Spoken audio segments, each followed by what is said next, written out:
पश्चिम बंगाल के हावड़ा में बीजेपी प्रत्याशी से बदसलूकी के मामले पर उठे सवाल। डीजीपी मनोज मालवीय बोले, न तो पुलिस को कुछ मिला और न ही बीजेपी को। बार बार पुलिस के संपर्क करने के बाद भी महिला के सामने न आने से गहराया शक। जहां एक तरफ लोगों का गुस्सा भड़का दिया है, ऐसी ही एक घटना पश्चिम बंगाल के हावड़ा से सामने आई है। बंगाल पंचायत चुनाव की एक महिला उम्मीदवार ने तृणमूल कांग्रेस के कार्यकर्ताओं पर उत्पीड़न का आरोप लगाया है। महिला का आरोप है कि निर्वस्त्र कर उससे छेड़छाड़ की गई। यह घटना 8 जुलाई की बताई जा रही है। महिला ने ईमेल कर इसकी शिकायत की है। 13 जुलाई को ईमेल के जरिए एक महिला की शिकायत मिली थी कि 8 जुलाई को हेमंत रॉय और अन्य टीएमसी कार्यकर्ताओं ने उन्हें मतदान केंद्र से जबरन बाहर निकाला, उनके कपड़े फाड़े और यौन उत्पीड़न किया।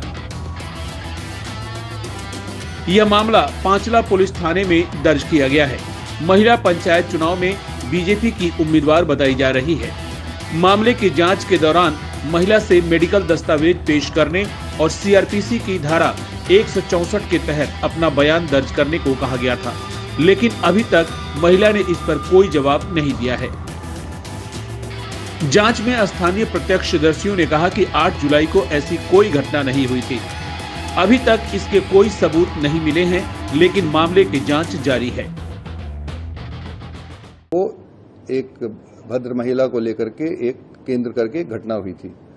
तो हम लोगों के पास जो तथ्य उपस्थित हैं उसके हिसाब से 13 तारीख को, माने प्राय एक सप्ताह आगे, 13 जुलाई को ईमेल के माध्यम से एसपी हावड़ा रूरल के पास बीजेपी की तरफ से एक कंप्लेंट पहुंची थी, जिसके अंदर अभियोग किया गया कि 8 तारीख को दिन में 11 बजे, 8 तारीख को मतलब जिस दिन हमारे यहाँ स्टेट में पोल चल रहा था, पंचायत पोल, उस दिन में 11 बजे, कौन सा थाना कि दिन में 11 बजे हमारे यहाँ पांचला थाना में एक बूथ के ऊपर एक भद्र महिला को बूथ के अंदर से बाहर निकाल दिया गया जोर जबरदस्ती करके, और उसके बाद उनके साथ अश्लील व्यवहार किया गया, उनके जो है कपड़े फाड़े गए और उनको इंजरी आई और चोट लगी। इस नेचर की संक्षिप्त में मैं आपको बता रहा हूं। कंप्लेंट हावड़ा रूरल के पास पहुंची, एसपी हावड़ा रूरल के पास। उन्होंने उस कंप्लेंट को तुरंत थाने के आईसी के पास फॉरवर्ड किया और प्रिलिमिनरी इंक्वायरी उसी दिन करके अगले दिन 14 तारीख की सवेरे एक थाने में एफआईआर दर्ज किया गया। Outreach of female modesty, causing injury और विभिन्न जितने सेक्शन उचित थे सब उस पर लगा करके एफआईआर किया गया, और इसके साथ ही में इस केस का इन्वेस्टिगेशन स्टार्ट कर दिया गया था। इन्वेस्टिगेशन के अंदर जो चीजें अभी तक निकल के आई हैं उनका सबसे पहले मैं सबसे जो जरूरी सार है वो यही बोलना चाहूंगा कि अभी तक इसका जो इन्वेस्टिगेशन किया गया है उसमें इस तरह का कोई भी तथ्य सामने नहीं आया कि यह प्रमाणित हो सके कि इस प्रकार की कोई भी घटना घटी थी। 8 तारीख को दिन में 11 बजे, मैं पहले भी बोल चुका हूं, हमारे स्टेट में उस वक्त पंचायत पोल चल रहे थे प्रत्येक बूथ पर, और हमारे स्टेट में जो करीब 350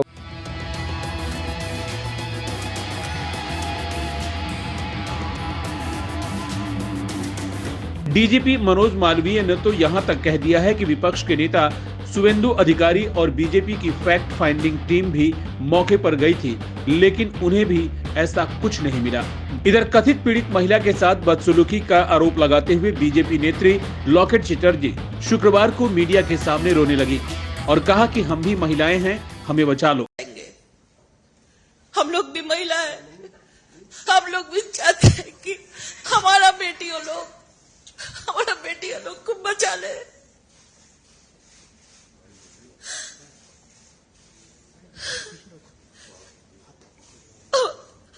हम लोग भी देश का बेटी है, मणिपुर का भी देश का बेटी है। पश्चिम बंगाल बाहर नहीं है, पश्चिम बंगाल देश में ही है। प्रधानमंत्री जी कल मणिपुर का घटना के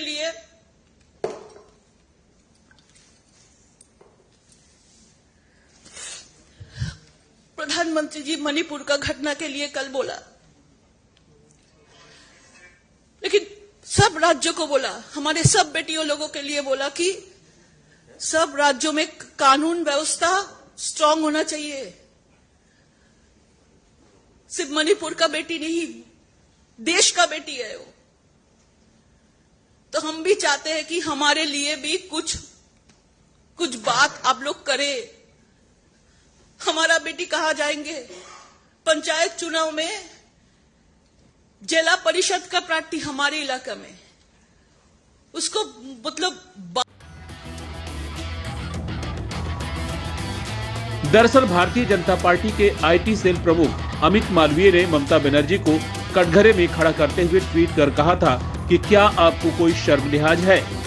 8 जुलाई को पंचायत चुनाव के दिन ग्राम सभा की एक महिला उम्मीदवार से मारपीट की गई, उसे निर्वस्त्र कर घुमाया गया, उस पर पत्थर भी फेंके गए। आप कहां थी? आपकी पुलिस ने इस पर एफआईआर भी दर्ज नहीं की थी, लेकिन बीजेपी के दबाव के बाद एफआईआर दर्ज की गई। मणिपुर को लेकर मचे बवाल के बाद पश्चिम बंगाल के इस मामले को लेकर भी सियासत तो शुरू हो गई है, लेकिन अब इस मामले पर ही सवाल उठने लगे हैं कि यदि महिला के साथ वाकई ऐसा हुआ तो पुलिस के बार बार संपर्क करने के बाद भी वो सामने क्यों नहीं आ रही है, और न तो बीजेपी नेता इस मामले पर खुलकर कुछ भी बोल रहे हैं। इससे पूरा मामला संदिग्ध लग रहा है।